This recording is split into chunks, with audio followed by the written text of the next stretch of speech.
Hi, this is Justin Colletti of SonicScoop. Thanks for joining me for this week's episode of the SonicScoop Podcast. And today, I'm going to try answering a question that comes up quite a bit, which is, how long should it take for me to finish a mix?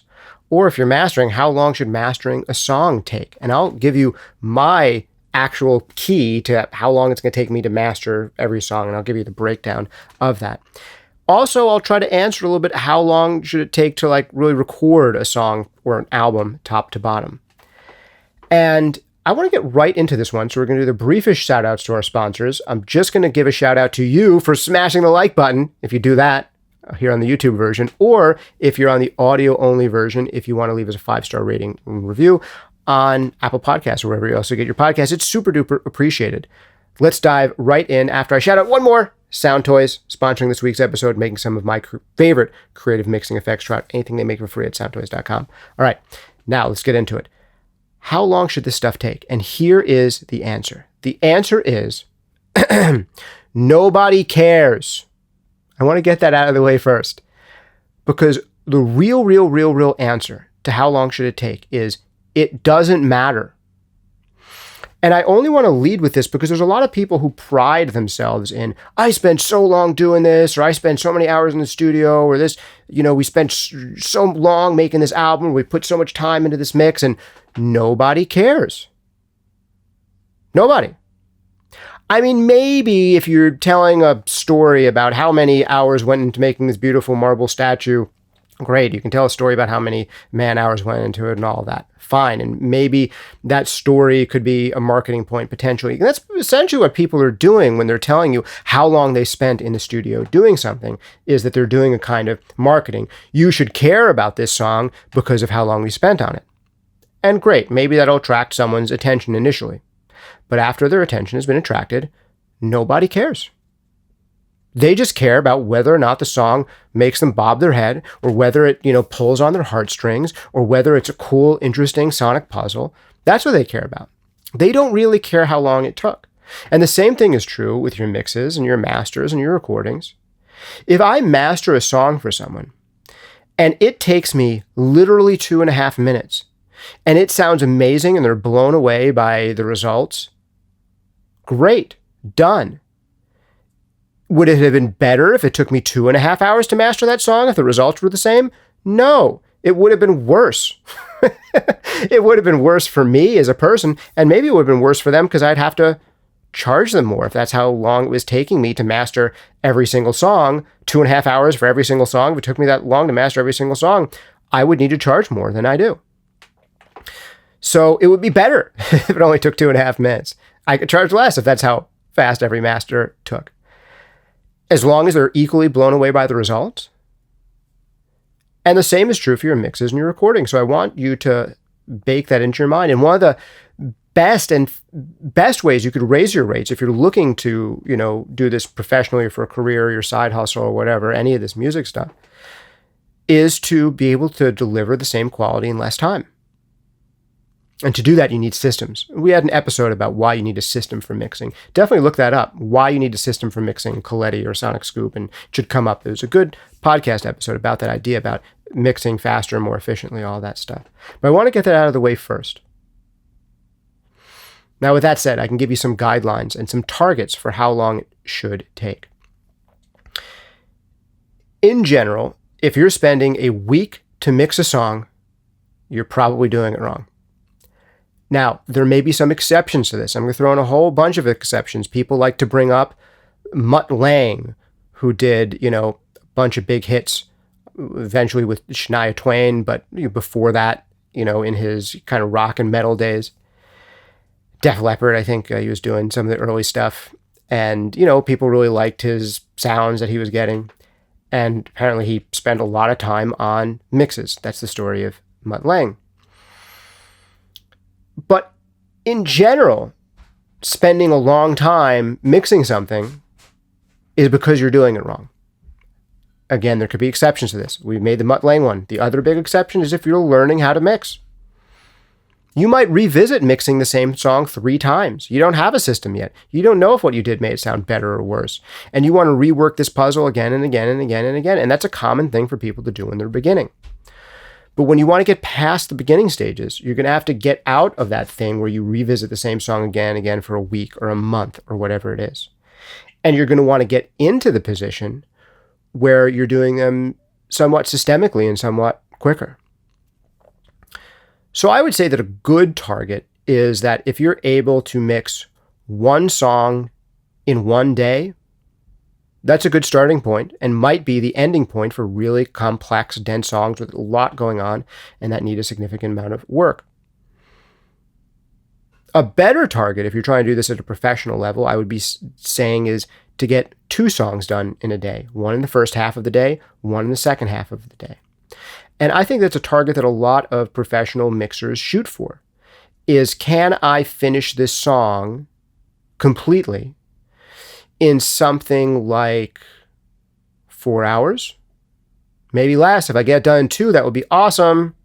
But if I get done 4, great. And if we're stretching to 5, maybe there's a problem here. Maybe there's something that needs to be addressed that's not just in the mix.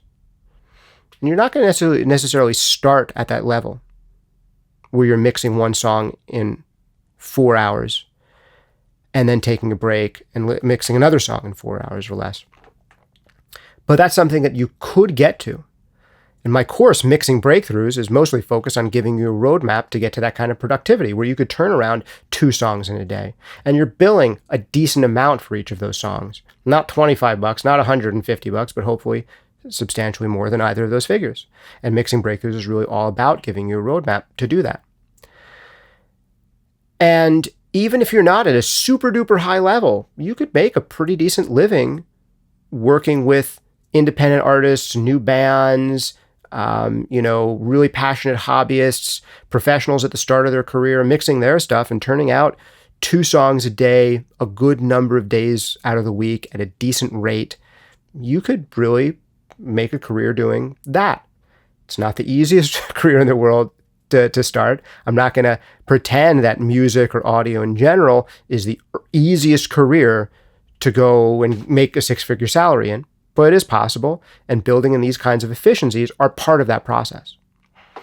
But even for your own sanity and sake as an artist, if you're an artist self-mixing your own stuff, I encourage you and implore you not to spend countless hours upon countless hours mixing your own tracks and listening to them again and again and again and again and again and again and again, because you're going to get worn out on your songs before you've even had the opportunity to go out there and tour them and play them in front of audiences. And if right now you're in a period of time where, concerts aren't a big thing because of, COVID quarantines and all that stuff, then there is online concerts, playing this stuff in kind of a live way, whether it's on a live stream or your off-the-cuff renditions on your YouTube channel or someone else's podcast or guest appearance here or there.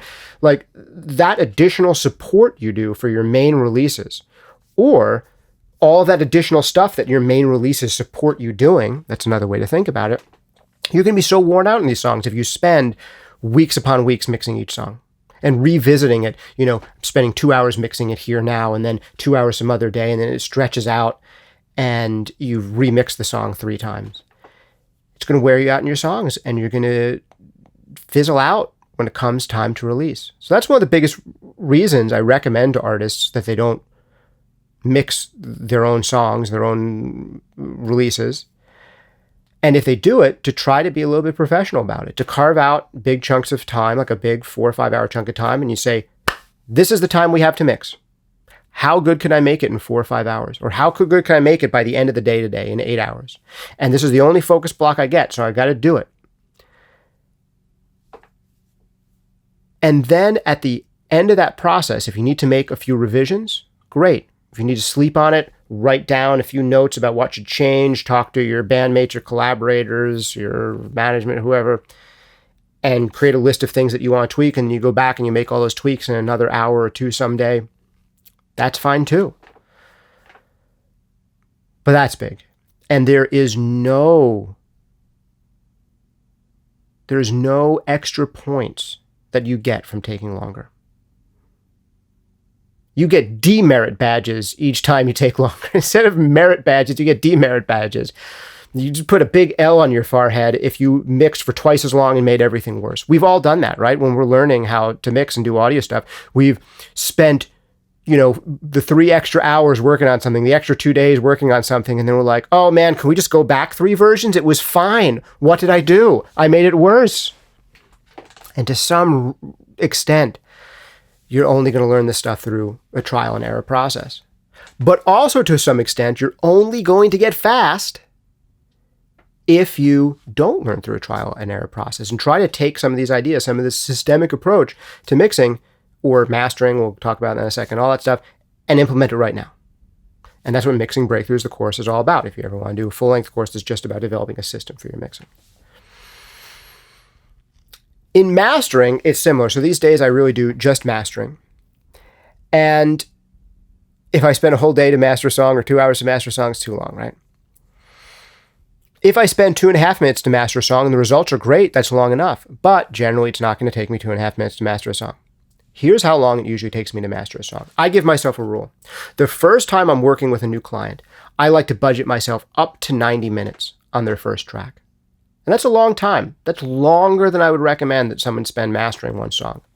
In general, I think a maximum of an hour is good. And maybe I should start telling myself it should be a maximum of an hour to master a track. But I'll usually spend 90 minutes on the first one, or if it's the first track for a big new project that an artist has sent me. Because the most important work really happens there, where I'm establishing the feel that this track or this project should have, how it should sit on the shelf next to every other release out there. So that first session that might take me 60 to 90 minutes on that first track is spent saying, all right, here are some records that I know the artist loves. Here are some records that I love in this genre. Here are some of the big hits in this genre. Where is everything sitting? Like, what does a lot of bass sound like for this genre? What does a little bit of bass sound like for the genre? What is the width in this genre? Like, how deep should things be? Let me just get an overall sense for the lay of the land of kind of what's out there, because a big part of mastering is not just sweetening and not just correcting things, but making sure it sounds good when played next to other tracks. A component of that is loudness, but a component of that is the EQ curve, the amount of saturation, all this other stuff. Does it sound good in that it melds in and feels like it belongs in the same world as your favorite releases? Or if the goal is to stand out, does it stand out enough? Does it make enough of a distinction between itself and other things that doesn't want to sound like? And doing that process of getting the lay of the land, really hearing things, tuning in to where this release should go, and maybe trying a bunch of different ways this record could go. Hey, this is what it would sound like if we took it in a bright direction. This is what it would sound like if we took it in a beefy direction. I like to play around with all of those things. And maybe I do that because I second guess myself too much when I'm mastering. But I want to make sure that I am giving my clients the best sounding master that they could possibly get. And when they compare it to their favorite records who were mastered by my favorite mastering engineers, they compare it to a record mastered by Bob Ludwig, one of my favorites, Greg Calby, one of my favorites, Joe Lambert, one of my favorites. When they're hearing it next to records mastered by some of these greats, that it should be like, yeah, it sounds as good as any other great record out there. And I like to take the time to make sure that my clients are getting those results. So I spend the 60 to 90 minutes. But after I've done that in the first track, there could be 4 more tracks on the EP or 9 more tracks on the album. The second track does not take me 60 to 90 minutes. I've done that hard work. Maybe the second track takes me 30 minutes, and I try to take no longer than 30 minutes for the second track. And instead of it being a window of 60 to 90 minutes, maybe it's a window of 15 to 30 minutes. And maybe the second track is like that too. But maybe the third track gets a little quicker. And maybe the fourth track gets a little quicker still. And maybe the fifth track is I've really gotten a sense for now the different types of problems this record is going to throw at me. Like when I got to track 2, it had the bass playing in a different register than on track 1. That's a different set of problems than the first track. So I had to solve this new problem. And then maybe on track 3, we got to the track that has programmed drums instead of live drums. And there's a new set of problems I have to figure out. But once I've done 3 or 4 tracks, I've almost experienced all of the different sets of problems this project is going to throw at me. And then I say, this is one of those tracks that has the problem of how the live drums sit in this record and the overly sibilant vocals. But I already encountered that on track 2. And I can kind of go back and say, how did I solve that problem? So the process becomes faster and faster as it goes along. And maybe, near the end of a 10-song album, I'm mastering the last track in 10 minutes or less, not because I'm cutting corners and spending less time and getting more tired, but because I've encountered these problems and already know how to solve them. Now, occasionally a project will throw you a curveball. You get to the last track and it's like, oh, the instrumentation is totally changed. This is the first track that's nothing but glockenspiel and banjo and choir.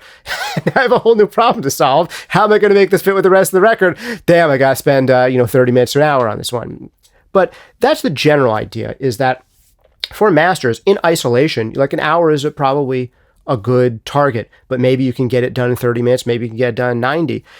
And honestly, some records need so few things when I'm mastering them that I really should have mastered them in 5 minutes, because all they needed was for me to just bring down the low end by like a half a dB and bring up the top end by half a dB and add a tiny smidge of extra saturation and like 5% more width. That's all I needed to do. I barely need to touch it. Like just sprinkling some salt on it because the mix was so beautiful and the performances were so great and they knew what they were doing. And all I've got to do is not ruin it. But sometimes those are the hardest ones, right? Because I got my ego. My ego's involved. I want to be like, pow, I made it better.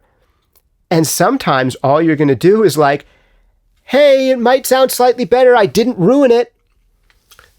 But that's why I charge a decent rate for mastering, is because the person who charges half as much of me as me might have ruined it. They might have done too much. And what I'll do sometimes on those projects, I go in and I say, oh, can I do more? What if I sucked more mids out or boosted the bass more? Try this. I'm like, no, every time I do that, it's worse. It already sounds great. And I'm able to have an emotional battle with myself where I go like, ugh, I guess I can't improve it too much. Let me do the little things that make it sit better with the other tracks and get it up to the right level and just not ruin it. And I have to spend the time to reassure myself of that. Like, no, you tried all the other things. And in your professional opinion, what has to be done is very little. And I have to try those too much approaches before I can say, yep, doing very little, that did it. And who knows? Maybe some of you write into me and say, Justin, I used to be like that. And now I don't do that anymore. Now I just recognize immediately when something sounds good enough and I do very little straight off the bat. And maybe I'll spend less and less time mastering in the future, the more and more confident I get with it. 7 or so years into mastering, that's the level of confidence I'm at, which is a high degree of confidence. But also, I want to try a lot of things. But here's the important thing. I give myself a time to work within. So I hope that gives you a sense. The last one, in case you're waiting for it, is recording. How long should it take to record? I would generally say that you could plausibly, if you were doing things in the old school band tracking way, I'm going to speak to this because I come from the world of playing instruments together. I know it's not relevant to everybody, but we'll get into other forms in a minute. That you could potentially track basics to an entire album, guitar, bass, drums, and then we're going to overdub everything later. You could do a whole album in one day. Usually doesn't turn out very good. It can, but it usually doesn't. Players have to be really good, and they have to really have done their pre-production to do like a whole album's worth of songs at a good level in a day. Generally, I would recommend, if you're taking that basics approach of we're just trying to get our final bass and drum takes, and we'll layer other stuff later, and maybe rhythm guitars or whatever, that you would shoot for maybe 4 songs in a day as a max. It's my general recommendation. I think that's what turns out well, and that's a max, not a minimum. That maybe if you just tried for 2 or 3, they would turn out better, because you could work a little bit more on some of the production choices, like, hey, what tempo should this really be at? Did you really hear what the other person was playing? All of that. And that if you want songs to sound really, really finished, that doing 1 in a day and maybe 2 in a day is the most you should be doing. And if you want to do an entire song, soup to nuts, from like the very first thing that you're recording to the very final track and having the mix practically solidified, if you just spent one day on one song, the song a day approach can be amazing. And you say to yourself, hey, we have this 8-hour window and we're going to do one song. You could get amazing results on one song in one day. And that maybe if you're really super prepared and you have a little bit of extra time to flesh out certain things in the mix later, that maybe you could get really good results, really well fleshed out on 2 songs in one day. Or if you wanted to do a more bare bones thing where you know you're going to be doing a lot of overdubs later, that you could get the bones to 3 or maybe 4 songs in a day. And that's really the most I would recommend doing. And if you want to record a whole album in one day or across the span of 2 days, that much of the time you're going to have a better result considering that as a demo for when you come back later to do a really nice full production with the 1 song a day approach, or maybe 2 songs almost all done in a day. And when I say pretty much all done or almost all done, I mean all of your overdubs. You have your final vocals, your final arrangement, your final little percussion accents that you added, and all that stuff. You could do 1 and maybe 2 songs really well completed in one day. And anything more than that, you're going to be pretty bare bones with doing overdubs later and so on. But when you budget out a whole album, you often find that if you have a 12-song album, you maybe did that kind of thing where it took you, even though it might have stretched over the course of a few months, if you're doing this, part-time, you'll find that those 12 songs took you anywhere from 12 to maybe 24 days to finish of actual work. And budgeting 1 to 2 days per song completely to have everything done, hopefully just 1 day per song, and maybe it stretches to 2 days per song, would be a good amount of time to generally budget. And that comes down to whether you're doing a song in a day and just finishing it, or if you're doing basic trackings and then adding on. But I'd encourage those of you who are in the electronic music paradigm to think of it kind of the same way of like, hey, I have a day to make a song. And it's not just the writing of the song and the recording of the song. It's also like getting the mix pretty much there. And when I say you have 1 day to do something, you can always come back to touch things up a little bit, right? You can make notes, you can come back, but you're trying to get the bulk of things done. So that's my general recommendation. A day of work to finish a song. And that could be a half a day to record all the stuff and a half a day to mix it. Or if you want to take longer, it could be a day to record the stuff and a day to mix it if it's a really ornate production. And things, of course, can stretch longer and longer than that. But at a certain point, you're going to reach a point of diminishing returns, meaning spending extra time doesn't get you significantly better results. At a certain point, you'll hit inverse returns, where spending more time makes things worse. And that is something that happens in music and music production. We're not just a world where diminishing returns are a thing. We're a world where inverse returns becomes a thing when you spend too long on one piece of art.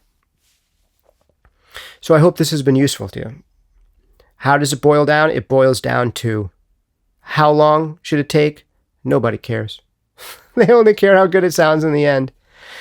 And I pray that you can do that as swiftly as possible without sacrificing your results. And I'd encourage you to budget an amount of time, to set aside time, to not make things open-ended, but instead of saying, how good of a song can I make? How good of a song can I make today is a totally different question. Not how good of a mix can I make, but how good of a mix can I make before lunch? Knowing that you have the ability to revisit and make tweaks if you need to. How much good of a mix can I make before I have to leave for the day? How great can I master this track in an hour? How great can I master this album in 4 hours? Whatever the time amount is for you.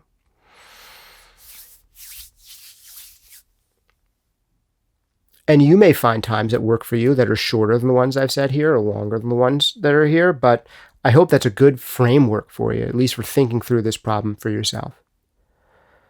If you want a system for mixing, you can get it at the full course, mixingbreakthroughs.com. It's not about watching me mix. I'll warn you right now, those of you who just want to watch me mix, there's a lot of videos where I have audio examples and stuff. And Mixing Breakthroughs is more about, like the core of it, the most important thing there is about you developing a system for mixing and me giving you a roadmap to mixing. But if you want something totally free, most people are going to want something totally free, and that's cool too. I give to you the 5 habits of truly great mixers, which you can get for free at SonicScoop.com/mixhabits. That's SonicScoop.com/mixhabits. If you want to learn how to mix much more efficiently, folding these 5 habits into every mix that you do is going to make you do it quicker and better. Absolutely guaranteed. If you want my free workshop on mastering, you can check it out at SonicScoop.com/mastering101. That's SonicScoop.com/mastering101. Big shout out and thanks to this week's sponsor, Sound Toys, making some of my favorite creative mixing effects. Really awesome stuff. The Devil Lock Deluxe, the Echo Boy, the Crystallizer. So many cool sounding effects, which you can try out for free at SoundToys.com. So do that. If you haven't already, please hit the like button and tell me in the comments down below, if you're on the YouTube version, how long does it take you to do a mix? How long do you think you should spend recording a song? How long do you think it should take to master a song or an album? What's worked for you? What hasn't worked for you? Tell me in the comments down below. Or if you're listening to the audio-only version, shoot me an email at podcast@sonicscoop.com. That's podcast@sonicscoop.com. Also, if you want to leave a 5-star rating and review, if this has been useful to you on Apple Podcasts or wherever you get your podcast, that is super duper helpful. So definitely check that out. This has been Justin Colletti of SonicScoop. Thanks for hanging out with me. See you next time.